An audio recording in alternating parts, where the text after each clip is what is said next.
ผมค่อยเอิงปานใด เราเหมือนกันเราเหมือนกัน ประหยัดเมียเนาะ โอ้ยบ่ย่านแล้วครับ ฮะ บ่ย่านแล้ว ประหยัดบ่ก็คอยแท้ พอสักหน่อยขึ้นรถไปอัดขอโทษได้เท่าเด้อว่า นะบ่เนาะ น้ำมือจะก่อได้บ่เอาใส่หมูเชื่อว่าซั่นนะ ตอนมูลลายนี่ก็ว่านั่นแหละบ่ ยืงนึงเนาะ ยิงนั่นแหละ อย่าเรื่องร้านไหนนะเอ้ย เอ้า ดีแล้วกิน ตายบาทนี่โทษเอาค่อย เฮ้ย เราย่านเนาะ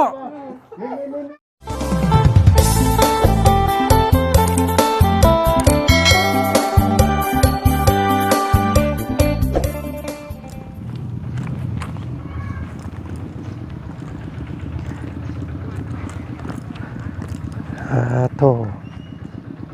ทรายกองหนึ่งหินกองหนึ่งเอาแล้วกับปูนต้นหนึ่งพี่น้องเลยโถห่อนเนาะพี่ทางเบาพึกเข้ามาห่มมาเงาก่อนพี่น้องเลย เอาเนาะตอนนี้กะทางเบาจันพาพี่พาน้องเข้ามาพี่น้องเลยบ้านดงหมักยางเนาะบ้านของสาวแตวเพื่อนบ่าวเตียงเพื่อนพี่น้องเลยเนาะมาตอนนี้ก็ถือว่าบ่ได้เข้ามาโดนนานเนาะพี่น้องเนาะทางบ่าวจันมาเป็นสะพานบุญให้ทางพ่อลุงพี่น้องเลยเนาะพ่อลุงใจดีเพิ่นฝากให้บ่าวจันมอบแฮมอบทรายมอบปูนตั้งแต่มื้อก่อนเพิ่นแหละพี่น้องเลยเนาะคือเก่ามื้อนี้ก็ได้พี่น้องเลยเนาะทั้งครูบาเพิ่นบ่อยู่เนาะเพราะว่าซีเมนเพิ่นไปจำอีกวัดหนึ่งเพราะว่านี่เป็นอีกวัดหนึ่งอันนั้นอีกวัดหนึ่งพอเป็นบ้านเดียวกันเพิ่นจะบ่ค่อยจำกุดอยู่นี่ปานใดว่าซั่นซะพี่น้องเอ้ยเนาะเพราะว่ามีองค์เดียวเนาะวัดแห่งนี้พี่น้องเอ้ยจังไดก็แล้วแต่เนาะพี่น้องเนาะมื้อนี้กราบทักทายสบายดีพ่อแม่พี่น้องมัดสุขุสู่คนเนาะเจอกันครับบ่าวจันทร์คือเก่าพี่น้องเอ้ยเนาะพ้อกันเทื่อนี้แปลกเด้อพี่น้องเด้อเนาะแหบมหาเสน่ห์เด้อมื้อนี้พี่น้องเอ้ย เนาะก็คือว่าบ่ได้กินกินบานเพราะพี่ดึกพี่น้องเอ้ยแต่ว่าคอแหบเนาะเสียงแหบปูนเพิ่นก็ห่อทมไว้อยู่พี่น้องเอ้ยเนาะทมไว้เรียบร้อยก็สำหรับเจ้าภาพเจ้าศรัทธาทางแห่ทรายหรือว่าปูนในรอบนี้พี่น้องเอ้ยเนาะก็ต้องขอบมกขอบใจเด้อเนาะทางพ่อลุงตุ้ยพี่น้องเลยเนาะกับแม่ป้าลอนว่าซั่นพี่น้องเลยเนาะเพิ่นฝากให้ว่าจันมาเป็นสะพานบุญให้เนาะตั้งแต่มื้อก่อนพุ่นแหละก็ยังบ่ทันได้มาอัปเดตเพราะว่ามื้อนั้นเพิ่นยังบ่ทันได้ส่งเนาะมื้อนี้เพิ่นเอามาเรียบร้อยแล้วพี่น้องเลยเนาะไปขึ้นไปเบิ่งอันนี้น้ำกันเนาะปูนพี่น้องเลยปูนเพิ่นก็ถมไว้แล้วเนาะซีเมนต์สร้างเพิ่นเพิ่นเทพื้นน้ำได้นี่พี่น้องเลยเนาะเรียบร้อยเบิดแล้วพื้นนี่ปูนเนาะนี่ตัวหนึ่งอันนี้ตัวหนึ่งของบ่อเตียงเพิ่นเนาะ20 สอบเป็น40-60 สอบแล้วพี่น้องเอ้ยปูนเขียวเนาะในตอนนี้ทางวัดเพิ่นกำลังระดมกันเฮ็ดตัวนี้พี่น้องเอ้ยเนาะเฮ็ดมุงพระนั่งนี่แหละในแผนการของทางวัดเพิ่นนี่เพิ่นสิเนาะหอบไปเลยทางน่ะหอบไปเลยเนาะก็ขึ้นแล้วก็จักเพิ่นสิใส่ระเบียงบ่หรือว่าบ่ใส่และพี่น้องเอ้ยก็คือสิใส่อยู่แล้วมันจะงามเนาะถ้าสิเอาขึ้นไปสิเบิดเลยมันก็มันยันว่ามันเอาโพดพี่น้องเอ้ยเนาะแล้วก็เพิ่นก็สิเทพื้นแบบว่าให้เฮานั่งประมาณนี้นะพี่น้องเอ้ยเนาะออกต้นญาติโยมนั่งอยู่พุ่นทางพระสงฆ์องค์เจ้าเพิ่นนั่งอยู่พี่เวลามีบุญมีศีลก็ย่อผ้าขาวพระน้ำถวายเพิ่นอยู่ทางนี้นะเนาะเพิ่นสิออกแผนการแบบนี้พี่น้องเอ้ยแต่ว่ายังสิขาดตัวดินบล็อกเนาะเพราะว่าต้องใช้บล็อกหลายเลยนี่พี่น้องเอ้ยเป็นพันพุ่นแหละตำบึงเนาะแต่ว่ามื้อนี้ก็สิมาแจ้งพี่แจ้งน้องนํกันเนาะพอดีว่าทางพ่อลุงกับแม่ป้าเพิ่นว่าอยากให้ทางวัดจันทร์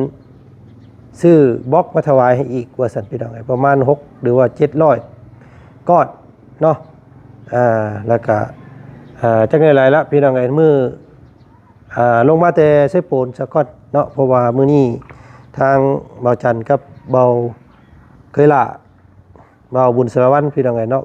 มุ่งหน้าขึ้นไสโปนจุดหมายปลายทางก็คือบ้านน้องออนแล้วก็บ้านน้องนางน้อยพี่น้องเอ้ยเนาะก็ถือว่าโอ้ยบุญล้นทับเพิ่นดีๆพี่น้องเอ้ยล่าสุดนี้เนาะงบเฮ็ดบ้านเพิ่นมาครบบ่แล้วเนาะเป็นบ้านโนราเป็นบ้านโมเดิร์นอย่างดีว่าซั่นซะพี่น้องเป็นวันหินเนาะก็สิประมาณนี้แล้วนะนี่พี่น้องเอ้ยรูปทรงก็สิเอาแบบว่าให้แตกต่างนิดนึงเนาะก็สิเป็นเฮือนดินประมาณงบ 2-3 แสนบาทนี่ก็งามอยู่แล้วพี่น้องเอ้ยเนาะบ่ให้เว้าแล้วตัวนี้โอ้ถือว่ายืนหนึ่งในเมืองเซโปนเด้อที่ว่าเฮาช่วยเหลือยังบ่เคยมีครอบครัวใดจักเทื่อได้พี่น้องเอ้ยเป็นบ้านดินเนาะเอาเรือนหลังแรกพี่น้องเอ้ยแหกมานตุนเบิ่งรุ่นส้มน้ำกันเนาะสิสวยสิงดสิงามส่ำใดติดตามเบิ่งน้ำกันอีกพี่น้องเอ้ยเนาะมื้อนี้วัดกะมิดจี้ดีโยบ่มีฮอดสร้างฮอดหยังมาเลยพี่น้องเอ้ยบ่แม่นไปลงให้ลงนาเบิดเนาะ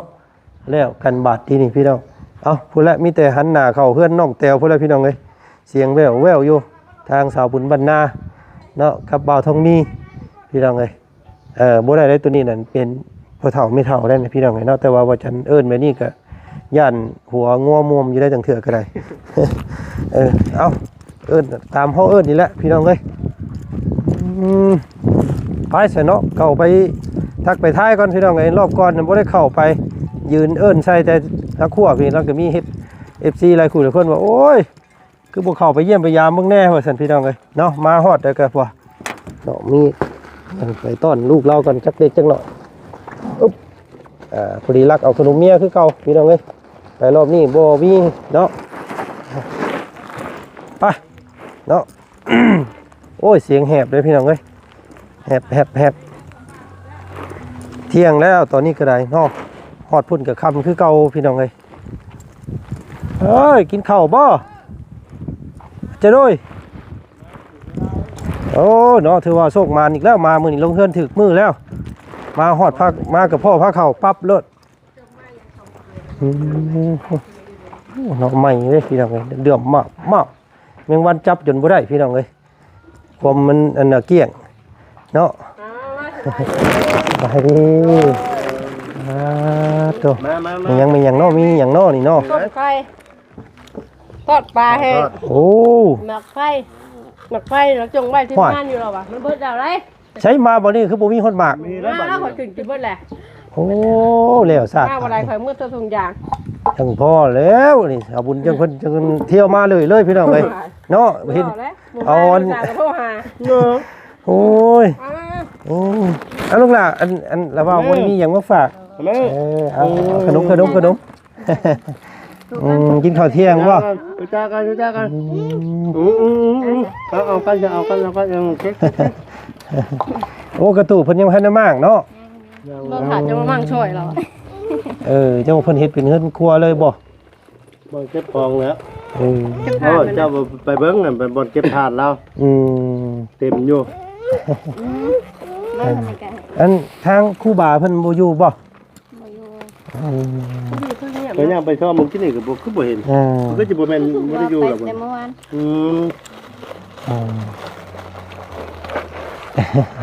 เพราะว่ามามอบแห่มอบทรายมอบปูนแล้วก็เพิ่นก็ยังบ่ทันได้ให้พรให้หยังเลยนะพี่น้องเอ้ยเนาะก็ยังบ่ทันเห็นครูบาเพิ่นจักเทื่อ เพิ่นช่วงนี้แบบคือมีงานน่ะแหละ งานบ้านไหนเพิ่นมานิมนต์น่ะเพิ่นไป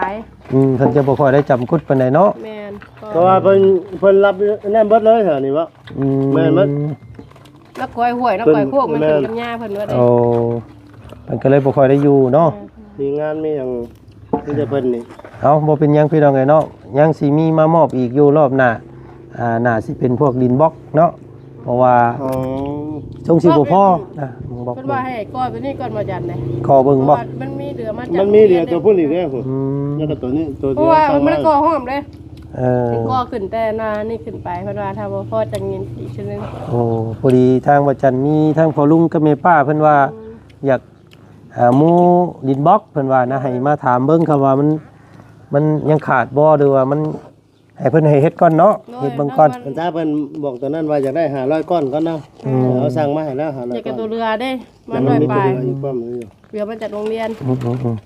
เอาอันช่างเพิ่นบ่ได้เฮ็ดแล้วบ่เดี๋ยวนี้หรือว่านี่ได ง่าย2เทื่อผู้เห็นเพิ่นบ่แต้ว ช่วงนี้เพิ่นหยุดก่อนจะบอกเพิ่นเตรียมมาใหม่นี่ได้มานี่เด้เพิ่นสิเฮ็ดเลย เอาพี่น้องไงเนาะพอดีแล้วครับลงมาแต่เซโปนกำลังสิขึ้นเซโปนได้นี่ก็เลยแวะมา ฝากเด้อ ฮะ เอาน้ำไม้มาฝากแน่ โอ้เราไม่ลายได้หน่อไม้ ซื้อ นะ มาฝากแน่ น้ำไม้คนน้ำไม้กลมๆแม่นบ่ หลาย น้ำไม้ธรรมดา หน่อไม้เพิ่นปอกเพิ่นอันนี้แล้วไม้งามได้บัดนี้ฝนตกนี่ นึกว่าน้ำไม้หวานบ่ เพื่อมาฝากว่า บ่ต้มแล้วบ่ต้มแล้วน้ำมันยังกลมอยู่ เออ เธอหนอขม ต้มเลยบ่แกงกินกับกระดูกหมูเลยเพิ่นว่าหน่อหวานแม่น เนาะ เนาะ มูทิมเลยมากินบ่ได้ขม นี่กินได้อยู่ หนอขมมาจากอันดวงพะวางพุ่นน่ะ เพิ่นมันว่าหน่อหวานเพิ่นว่าบ่ต้องหรือว่าหน่อหวานว่าเนาะแกงเลยเพิ่น แล้วอาจารย์ชิมมึง เอาพี่น้องเอ้ยเนาะรอให้เพิ่นเอิ้นอีกว่านึงอยู่ได้นี่ก็ได้ บ่สิบ่เอาเลยบ่ได้เอิ้นได้บัดนี้ ก็เพิ่นสิบ่เอิ้นอีกบ่ว่ารออยู่ ปลาจังก่อนตัวนี้ปลาตองบ่ จ้ะ ตองบ่ ปลาตองเลยเนาะ ตอง ลาบเด้นี่ กรอบคักเลย บัดลาบเพิ่นว่าเป็นลาบเลวและบัดบ่แม่นซะลาบปลานะลาบเลวอ่ะเป็นลาบเลวเพิ่นว่าโอ้ย อยู่กัน2คนเนาะให้ลูกน้องนุ่งเมื่อไปแล้ว มาแล้วขึ้นรถมาให้อากเลยอาจารย์มาเห็นรถป้ากับลุงมาแล้วหัวแอ๊ก บ่ ให้รถเจ้าได้มาที่นี่ คอยคิดว่าแตนตอดมือเพิ่น ปล่อยนึกว่า มันเป็นหยังเพิ่นย่านบ่ตายบ่ล่ะ ย่างตัวเลยคิดว่ามีงวดตอดมือเพิ่น อยู่รถนี่ดีๆอยู่อย่าเป็นให้กากรถ มาเลยมาเพิ่งเลย จ้า เพิ่นก็ทอดให้เห็นคักดีๆพี่น้องเอ้ย ต้องทอดอีกหน่อยนึงบ่ทอดกรอบปานนี้นะ มันแห้งแล้วจวดลงไป ทำมืออาจารย์เลยเนาะ โอ้ บ่ทันได้เดี๋ยวนี้ลงมือได้ลงมือเอาไป ลง ตำ มือได้เร็ว แซ่บเนาะ จ้าลม ลมเย็นไปห้วย เบิดไวเนาะบางคนนี่กินแกงนี่คนนี่เนาะหมากเด้คนมันลกเที่ยงก็เติด รถลายกว่า มันปลูกหญ้าบ่หรือว่าสิไข่เนาะ หมูไก่ นึกว่าหญ้าหวานบ่นึกว่าสิยาเด้อพี่น้องแซ่บ ใบหญ้าอะไรเป็นคักเนาะกรอบมิ่งโอ้ ไข่ต้มหรือไข่ลวกนี่ไข่ต้มกินเบิดทุกอย่างได้เอามานี่ ไอ้ลุกอะไรอ่ะ พากันขึ้นเชฟโปนติ กินจักคน ขึ้นแล้วจะบอก บ่บุญไม่ได้ไปบ่ 3เสะเอิงนี่แล้ว ไม่ไปนะ มาบ่ เพิ่ เชิ น ง ยังอยู่รถพุ่น โอ้ 3หนุ่ม สาวนม สู้ขึ้นไปสู้เอาทั้งเบาลาวอยู่เทึงพุ่นแล้วเพิ่นบ่ได้ลงมาเลย จันลาวบ่ แม่น โอ้พอจังพ่อบุญวงไฟบ้านเฮาบ่เห็นเพิ่นปีนี้ โดย โอ้เพิ่นไม่ได้นั่นเลยบ่ บ่ได้มาเพิ่นจำอยู่พุ่นผู้เดียวกับเบาเชียงรายเพิ่น แนวบ่ได้คือได้เดี๋ยวนี้เอาบ่เราเปลี่ยนมาหลายแล้วเดี๋ยวนี้ คือตะกี้ ก็ละ ยังไง เราแหละจะบ่เฮ็ดบ่หาก็บ่ได้ทำบ่สู่ชนให้ดีเนาะ ทั้งอันสาวแตวเพิ่นได้สั่งน้องแตวเพิ่นนั่นบ่ได้ไปเฮ็ดให้เฮ็ดหน้าบ่ปีนี้ บ่ทันฮู้ อืม บ่ได้ไปใส่กับไปเฮ็ดนำเขาเลย วางแผนว่าสิเฮ็ดให้เฮ็ดหน้าอยู่เนาะอ๋อคันบ่เฮ็ดก็สิเอาเข้ามาใช้กินเนาะ เมื่อดำน้ำหนองอยู่บ้านพุ่นแหล้ว เร็วเลย มีรถไทยมา นะพอที่ ตัดไว้ได้เฮือนกันเนาะ เจิงที่ถามว่านี่ เชิง3ก็แต่ละคนก็บ่เต็มเชิงบ่ได้ดอก รถเรือได้ก็ว่า บ่ค่อยเชิงปานใด เราเหมือนกันเราเหมือนกัน ประหยัดเมียเนาะ โอ้ยบ่ญาติแล้ว ฮะ บ่ย่านแล้ว ย่านบ่ก็คอยแท้ พอสักหน่อยขึ้นรถไปอัดขอโทษได้เท่าเด้อบ่ได้ นะบ่เนาะ น้ำมือจะก่อแล้วเว้าเอาใส่หมู่เชื่อว่าซั่นนะ ตอนมูลลายนี่ก็เว้า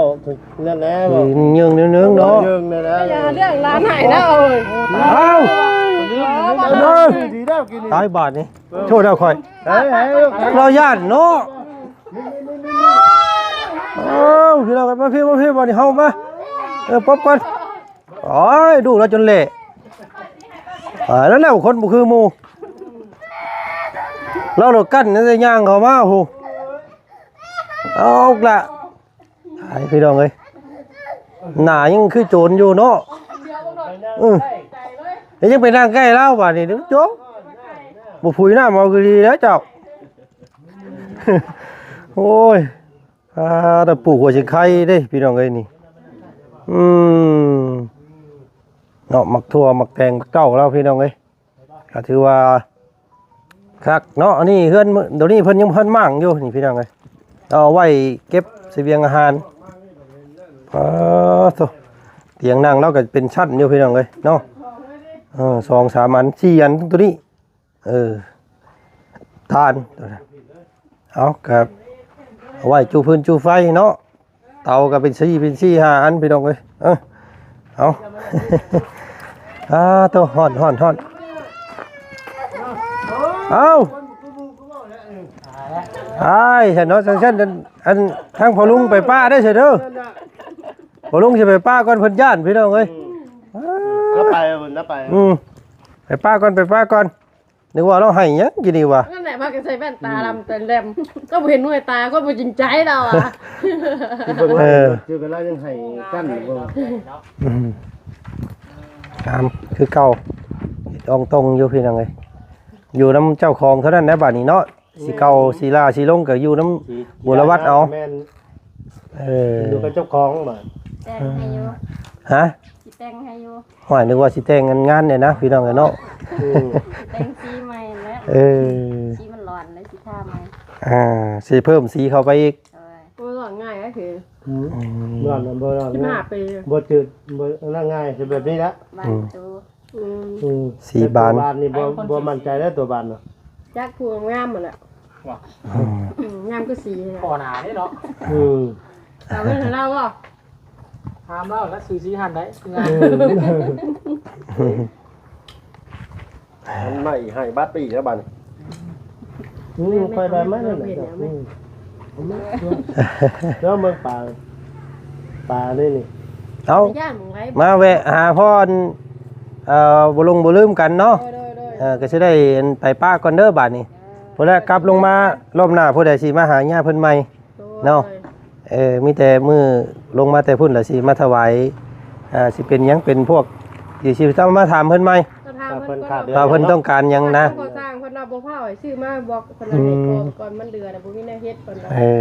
จักมันกูจักมันก่อนเพื่อนน่ะ จะลงแตวนี่ว่า 6คูณ7บ่ เก้าได้นี่9 คูณ 7พุ่นได้นี่ จักสาวหนึ่ง 9 คูณ 6 12สาวอันบ่ 12 32 เอ้าซ้ำเพื่อนเขานั่นบ่สาวน้ำผลน้ำหยังนั่นติ 12 เจ้าว่าพัดนี่ดิ ไอ้6คูณ12 3 คูณ12แล้ว 313 326 แม่นแล้ว 339 12 6คูณ12 ต้อง12 12 เมตรความยาว เขาน้องนี่มาเจ็ด ความกว้าง6